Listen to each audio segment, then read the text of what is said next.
Good morning, everyone. Good morning, Kira. Good morning. We leave.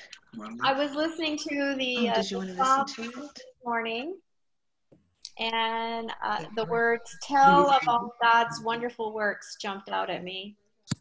And I'm praying today that that is what my words will do.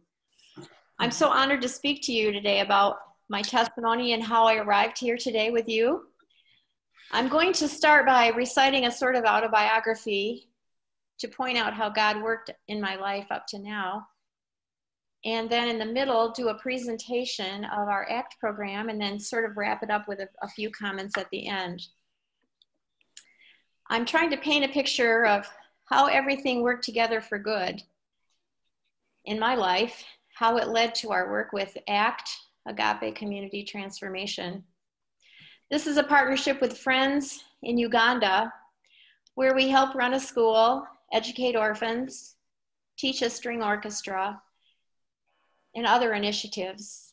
We are transformed on this side of the ocean with the faith of our Ugandans, their stamina, their leadership in worship, and their joy. God gave me wonderful Presbyterian parents and grandparents who, along with our church, trained me up. They taught me to sing, pray, tithe, worship, and reach out. I grew up in Lansing. We lived privileged lives in a small house. I have one younger brother who became a doctor. My mother was a pianist and a violinist, and I started taking piano lessons at age 7. Actually, I wanted to tap dance, but my mother told me piano would serve me better in old age. We were never hungry, but we weren't wealthy. Mom sewed most of my clothes. God was a part of our daily life, mealtime and bedtime prayers, worship on Sunday, observance of all the Christian holidays, reading the Bible, discussing politics and relationships at home. Our family was able to have breakfast, lunch, and dinner together nearly every day, which I think is really remarkable when you think back. God was with us. My father's mother, my grandmother, was called Rosie the Riveter by my dad. She was a divorcee who moved from a mid-lower peninsula farm to Detroit to work in a factory as an inspector of parts. During the Detroit riots, she was right in the center of the turmoil. Grandma used to tell me the story of a time when I was 3 years old. My family had driven from Lansing for a weekend visit, and on the way to her house in the car, my parents had talked about their worry for her safety as a single woman. After our visit in Detroit, when it came time to load up the car to go home, I apparently announced that I would not be going home with them. I was going to stay with Grandma to take care of her. Grandma said, "Your dad had to carry you out to the car as stiff as a board, wailing in protest." I believe that God gave me an innate sense of rescue, and I feel and struggle with it still today. At age 7, I began to study piano pretty seriously, which continued for 6 years, and then began violin in the Lansing public schools in 5th grade. My grandfather and mother both played violin.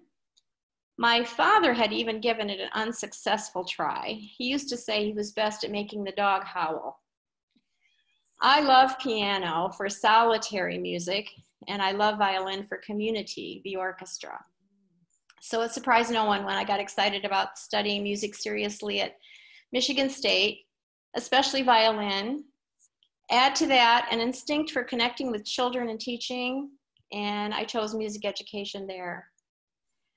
I could live at home, commute to university, and work part-time.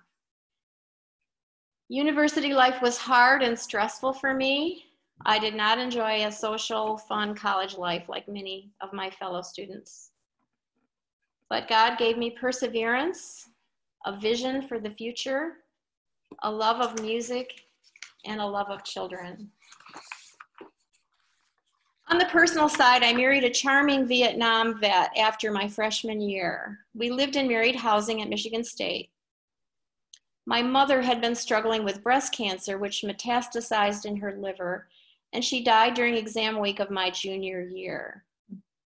In 1973, from memorial gifts from my mother, my father helped our church establish a handbell choir. So I became the first handbell director, where we had several groups, both youth and adult. My first husband and I were married for 20 years and had 2 children, a daughter and a son.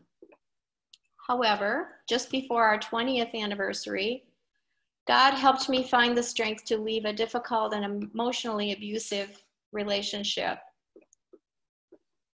The day I walked out of the lawyer's office, I was devastated and depressed.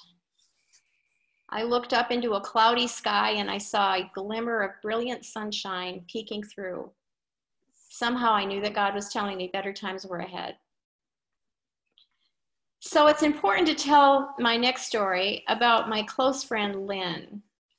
Lynn and I met in kindergarten and spent time at school together and in Girl Scouts all the way through our senior year of high school. When we were both 31, Lynn developed a rare and fast-moving ovarian cancer. She and her 2 children and husband were living in the UP. And Lynn called me from the hospital in Marquette one day and said, "I'd like to come to Lansing for the last few weeks of my life."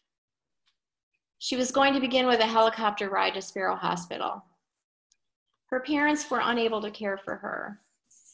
So I said to her, "Where will your family stay?" And she said, "Let's talk about that." That is how her family came to live with us for the last 9 weeks of her life. Her husband was my Dave. Dave was like my brother. He was a trusted friend. I had actually been a bridesmaid in Lynn and Dave's wedding in 1971. After Lynn's death, Dave resettled nearby, kind of close to the Donaldson's house, with his 2 girls, and after a year, he began to date again and eventually remarry. Making a long story short, after a disastrous 5 years, Dave found himself getting a divorce at the same time I was getting a divorce. Oh, wait a minute. It's not 5 years. It's 4 years, 362 days. Of marriage to the second one. So Dave and I began to meet for coffee to talk about our legal problems and our children. Right about this time, my Rosie the Riveter grandmother died, June 1992, and Dave came to the funeral home and he sat there with me. My family wanted to know who he was, and I said, "Well, that's Dave, my friend Dave." And I have a best friend cousin, and she said, "Karen, he seems like a really nice guy. You better take another look." My eyes were opened. God works in mysterious ways. We went on to a wonderful marriage, 27 years now. Together, we have 5 children and 6 grandchildren. I taught orchestra in public schools for 31 years. That was the best job in the world. I had the great fortune to work with the smartest and the most motivated students in the school. I loved the elementary kids because of their enthusiasm, their way of liking their teacher so much, and their joy of music. I loved the middle schoolers because of their newfound coolness, their way of making me laugh every day. I loved the high schoolers because of their seriousness and their desire to learn and perfect. Some people wonder how a person can listen to a room full of beginning violinists. But I learned to teach tone from the beginning, so the sound was beautiful, not scratchy, at least to me. I guess I have to add that I always heard potential. I worked 15 years at Waverly, and I had Sheila Conrad's boys, John and Matt. They were 2 of my students. Funding cuts caused by Proposal A in 1993 suddenly ended my job there. So I went to Lansing Public Schools for 2 years, so my son could finish his time at Waverly High School. In the Lansing schools, I worked for Jim Hankstebat at one of my elementary schools. I also worked at Sexton and Eastern.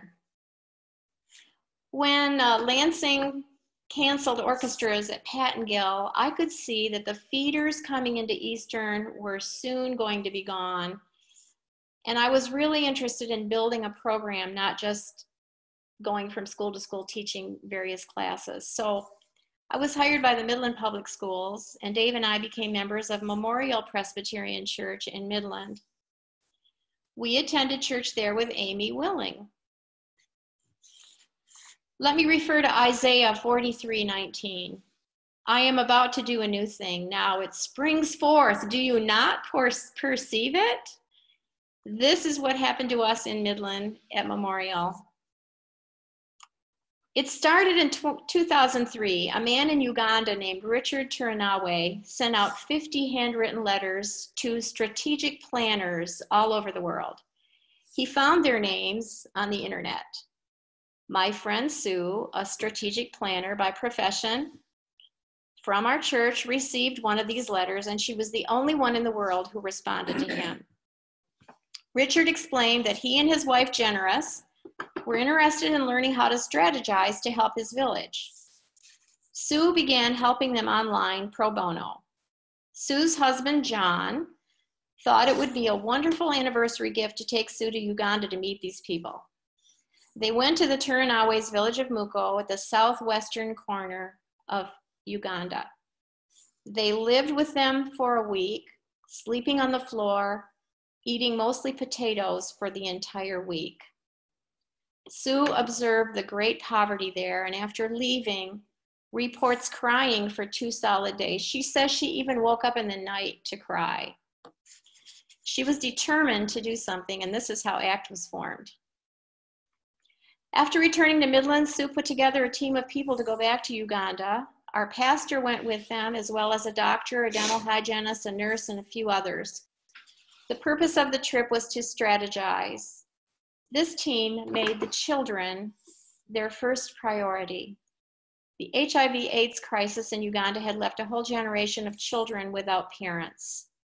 When they returned to church, and we learned that orphan children were living alone in the bush, I couldn't stand it.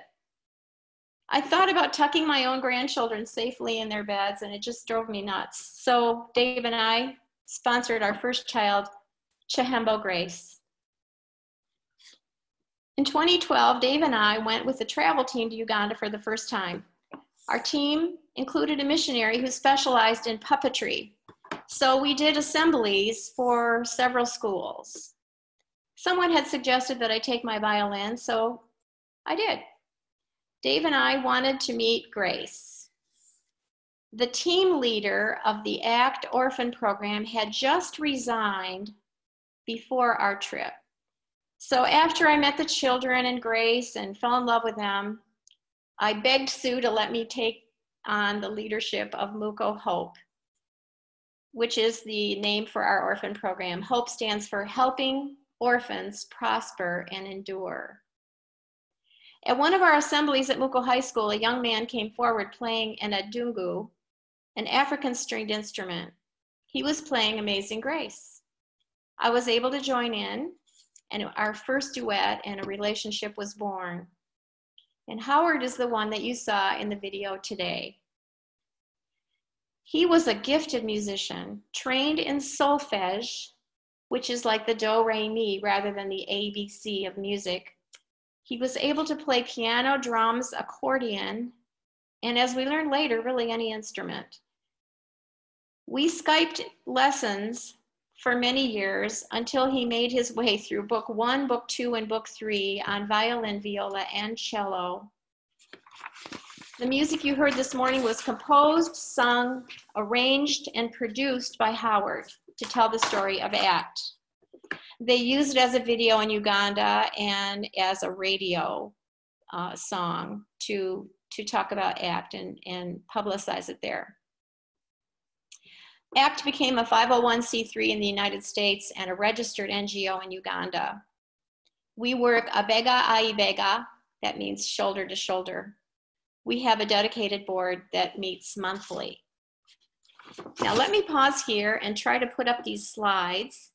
I want to say before I start that I could go on about this for many hours, so I'm going to try to keep my story short. Let's go on to the second slide, please, Megan. This map shows the whole continent of Africa, and where the yellow star is, that's where Uganda is located.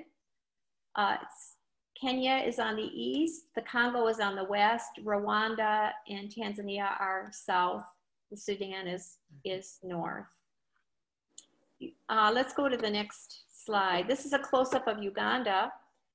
We usually land in Entebbe, which you'll see in the center of the screen by the equator line there. Just north of Lake Victoria. Kampala, the capital, just northeast of there, is about an hour's drive. We often go there to meet with the ministers of education. We even met the vice president of Uganda at one time.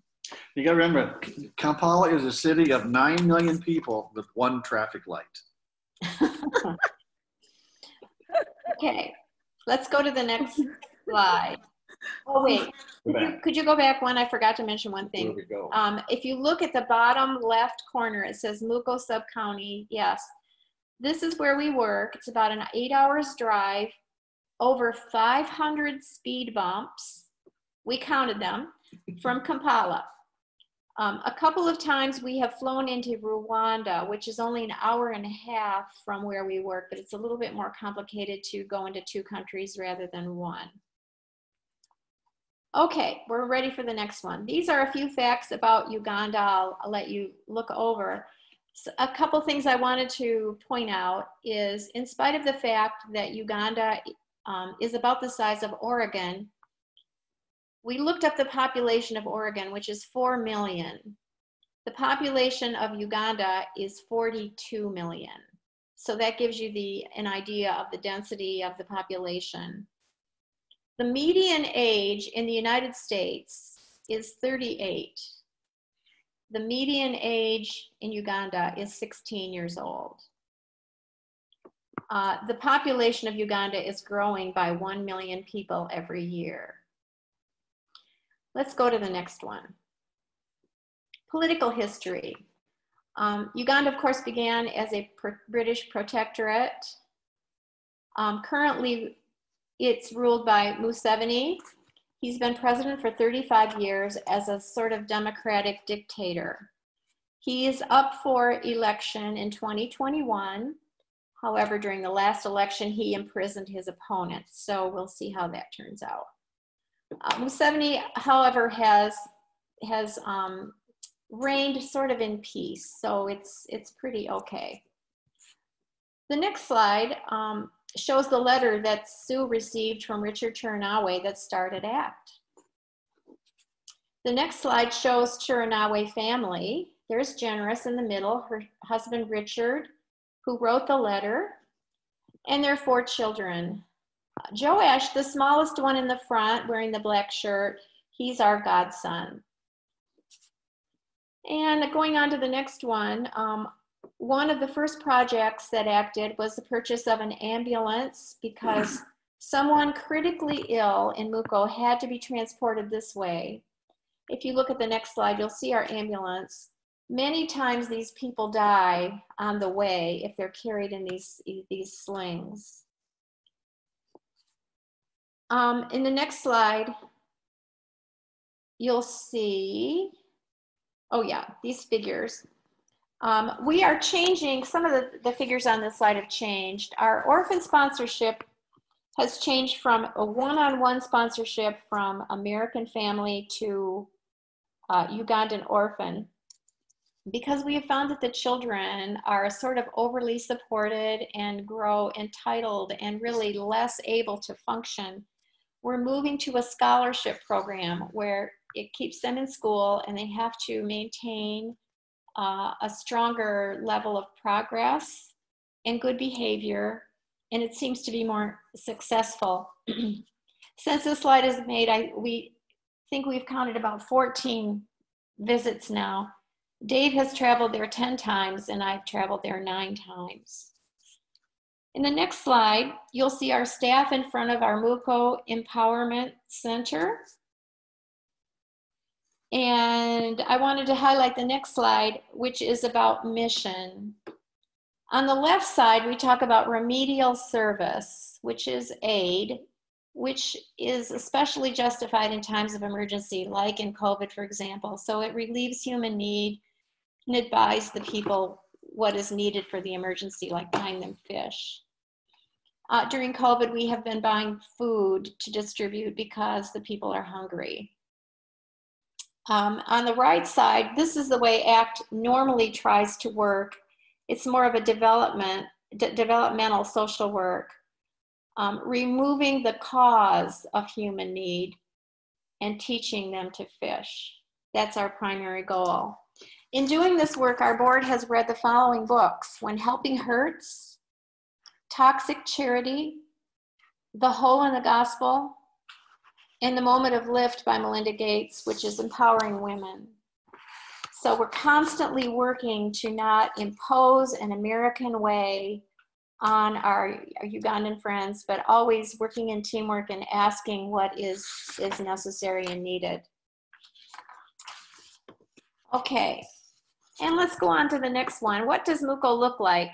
Our area is very mountainous.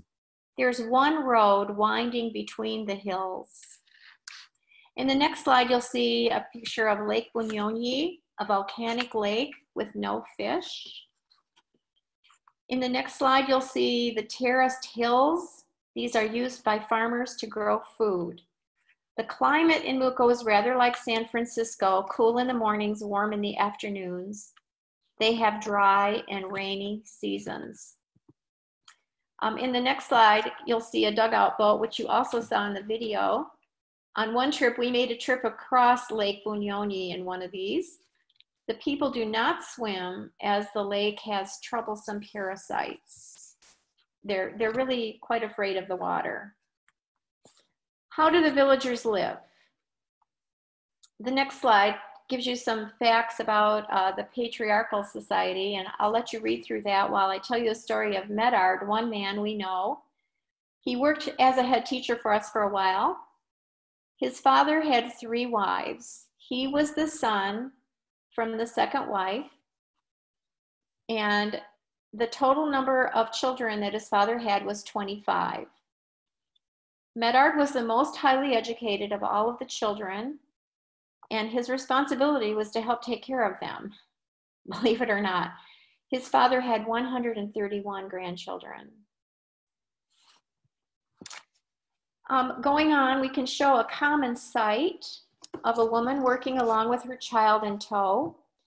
The women do all or most of the work and all or most of the child care. This week, one of our sponsored children, Francis, who's been a university graduate, asked me to give him advice about being the head of a household. He said, like Big Dad. Dave is known as Big Dad in Uganda.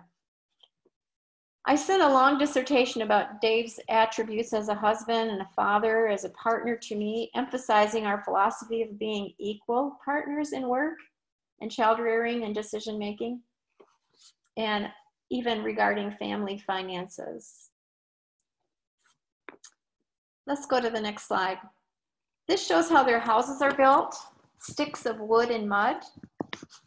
And in the next slide, you'll see a man standing in a typical kitchen. No ventilation, cooked over firewood.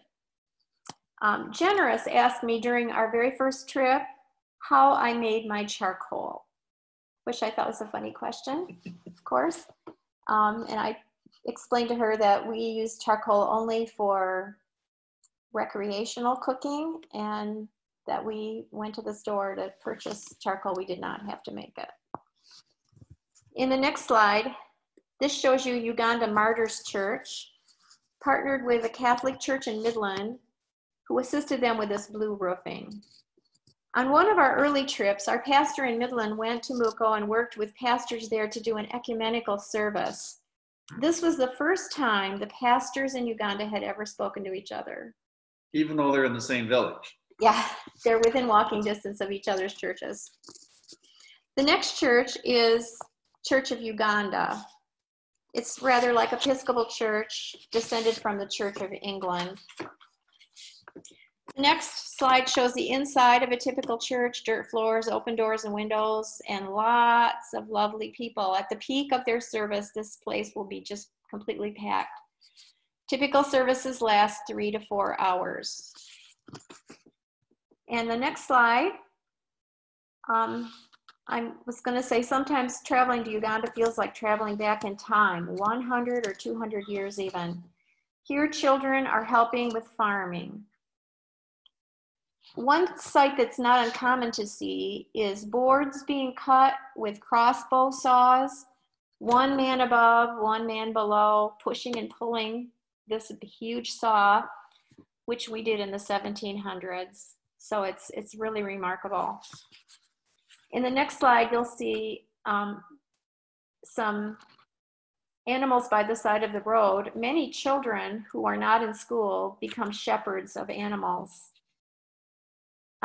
These animals are always by the side of the road, and I don't know how they know, but they know how to stay out of traffic.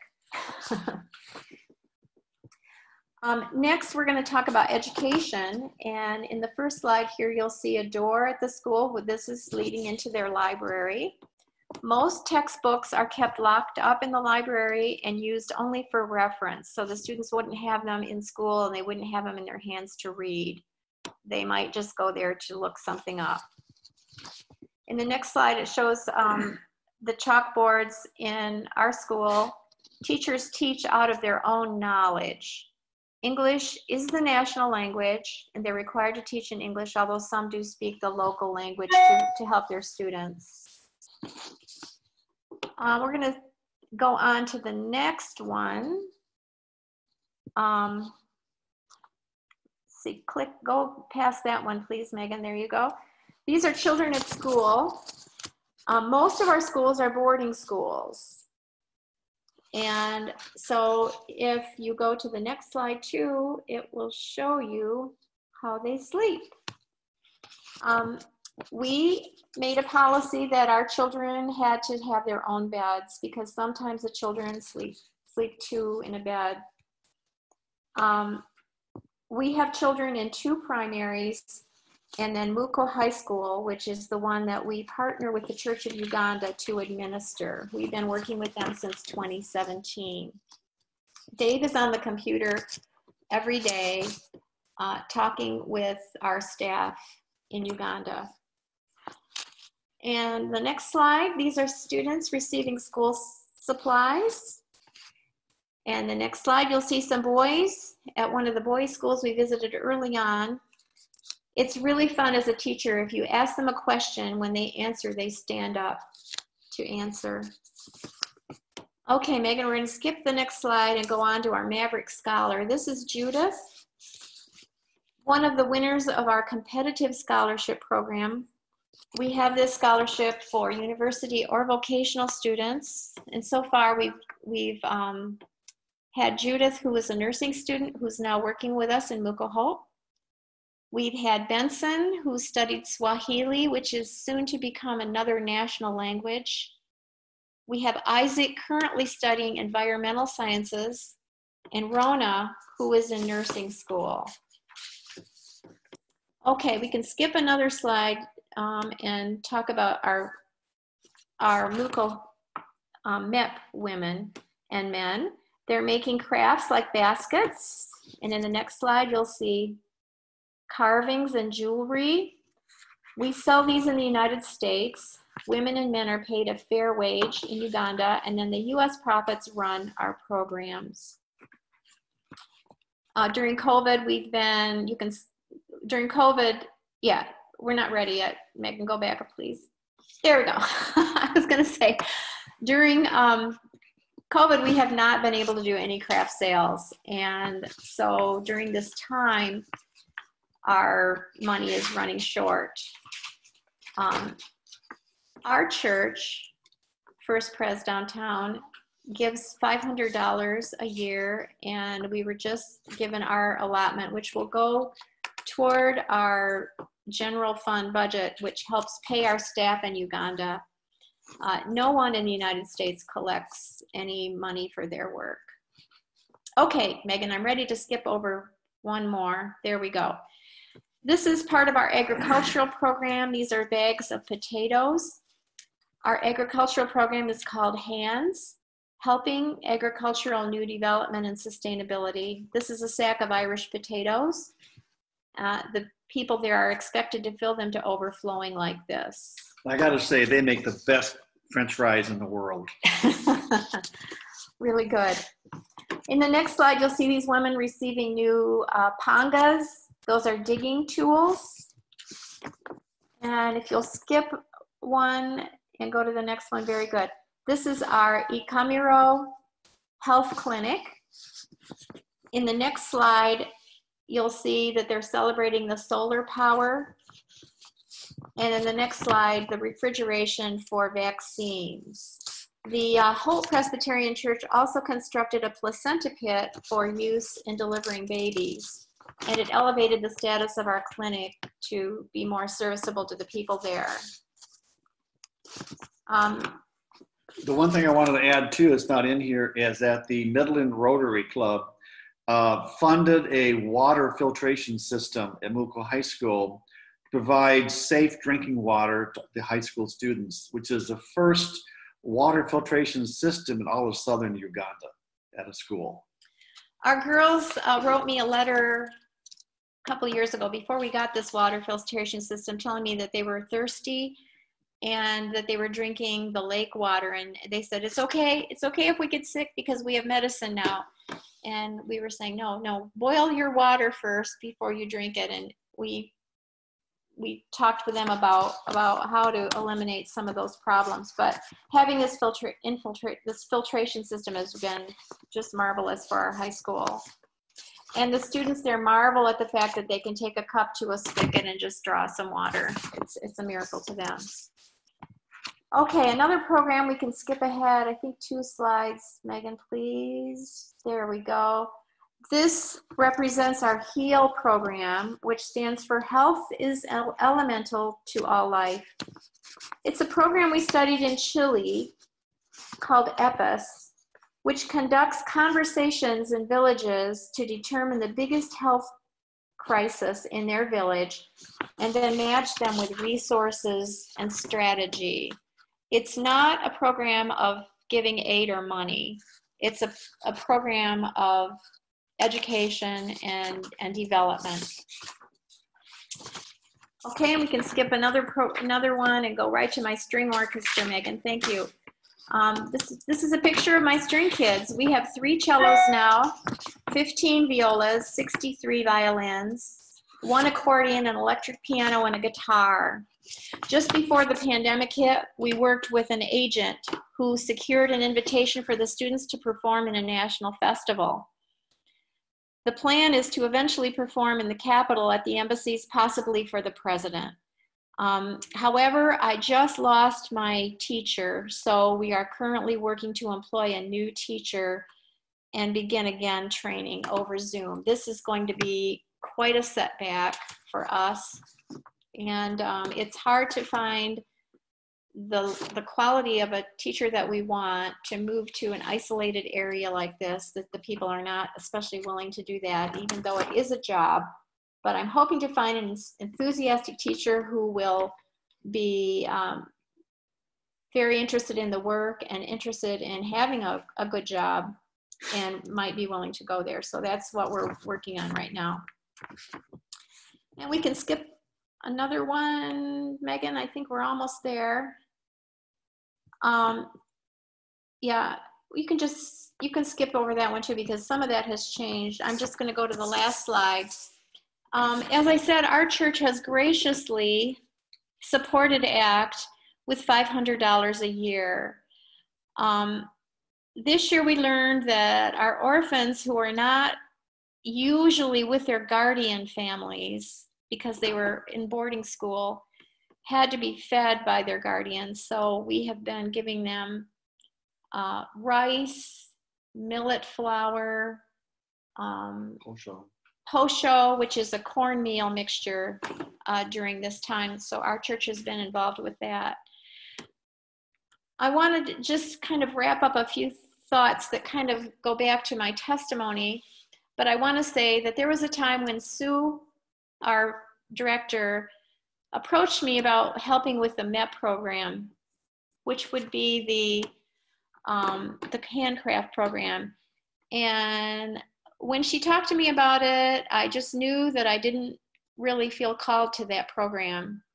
And then when we traveled to Uganda and I met the children, and this person had just simply resigned from Muko Hope, and I knew that God was calling me for that. It's quite a different thing when you know that it's something you should do. And for me, it was with the high school, seeing the importance of education, knowing my skills in finance. I'm actually acting like as a superintendent of the school, and it's just my calling to do that. And I'm very, very fervent about that and dedicated. So. And you might say, at the beginning, Dave said, "I'm never going to Uganda." That was my words. I'm never going. And we went, and now he's been there 10 times. One psalm that I always think about is 121. I lift up my eyes to the hills. From where will my help come? My help comes from the Lord who made heaven and earth. And I think of our area in Muko. You saw the pictures of those hills, of lifting the people there, lifting their hearts to God and asking for help, and where does it come? And truly it feels like we are the hands and feet of God. And what do they do for us? Their faith is so enlightening, and we do not try to change them or preach to them. We don't need to. They preach to us. If you ask me, one of our best contributions to the ACT program in the time that we've been there, I would have to tell you about one situation with Alexander. You saw his picture earlier as our Muko manager.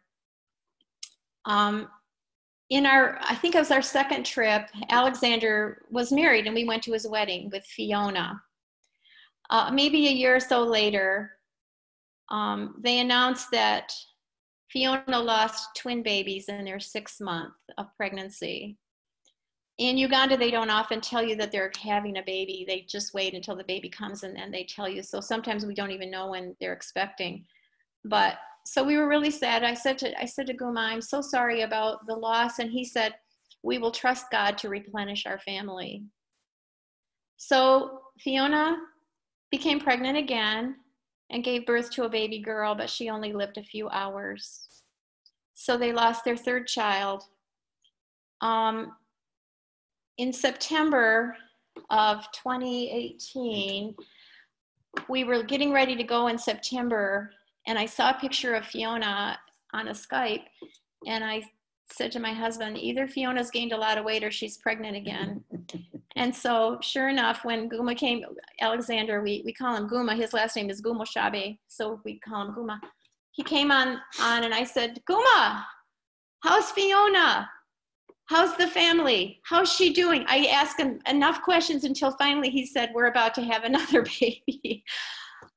So Dave and I, we talked to our ACT board in the United States, and we together as a group pledged our personal funds to help him have a doctor, help Fiona and Guma get a doctor. So when we traveled there, she was about 3 weeks away from delivering. And we said, "Guma, do you have a doctor?" He said, "We'd like to have a doctor, but we don't have the funds." I said, "Let's call the doctor."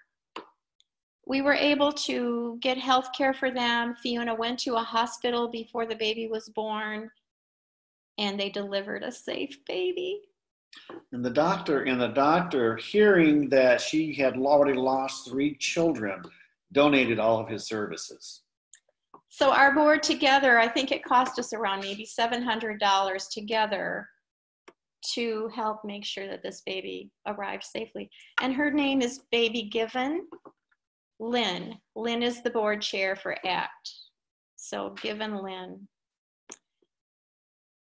You see how God has transformed us here. I want to also close. I was struck in Stan's sermon this morning by saying that he said, think of your worst day of COVID. And there was a really bad day for me. And God helped me in 15 minutes. And here's what happened. I was struggling with a conflict in my family, and I was in great despair. Dave was not home at the time, and I was just in the depths of despair, and I was thinking, what can I do? I feel like I might need to drink or take drugs or do something serious like that to get over this pain, but I don't do those things so much, and it was morning, so I lifted my hands up and I said, God, I need some help here. When I finished my prayer, I said, well, I think maybe if I read, this will be helpful. I opened the book I was reading. I didn't realize it because I was reading it on my e-reader that I was on the last page. So that didn't last. I went to my library and I said, I'm going to get another book. If I read, I'll be distracted. It'll help me. In this, I was led to the book by Common called Let Love Be the Last Word. Somehow I was drawn to those words, Let Love Be the Last Word, by Common, a musician that I'm not super familiar with, a rapper. He helped write the song Glory with John Legend, the movie about Selma. Yeah. And so I opened his book, and by mistake, I had gotten into the audio book, which I don't normally do audiobooks. I just really read. And I was like, darn it, why did I get this audiobook? And then I'm like, well, I guess I'll just try it. I'm telling you, and within 15 minutes of me lifting my hands in prayer to God, asking for relief and help, Common's calm voice spoke to me. He spoke to me about love in the family, how to deal with one of the exact situations that I was dealing with. One of the exact reasons I was in such pain that day, he talked about in his book, and I was soothed and comforted, and it was a miracle. God has also spoken to me several times in dreams. He assured me of forgiveness in a dream after my divorce. He told me that he would watch for my father in the last few days of my father's life. In all that I do, really, I listen for God's voice, and I am not disappointed. Let me just say, Ruhanga Abahayomojisha. May God bless you, and may God be with you always. If anyone has any question they'd like to ask, I'd be happy to answer them. Thank you, Karen. That was beautiful. Thank you for sharing. That was a beautiful journey, and it led you to a beautiful country there. Yes, yes. And I'm also challenging you all. If God is speaking to you, we can use your help. We can use your help with the children, with the teaching, with the music, with the agriculture, with the crafts. With traveling. With traveling. I lose 10 pounds every time I go. The problem is I gain 12 pounds back. Is there a website that we can find out more information or donate or? Yes, actuganda.org. Thank you.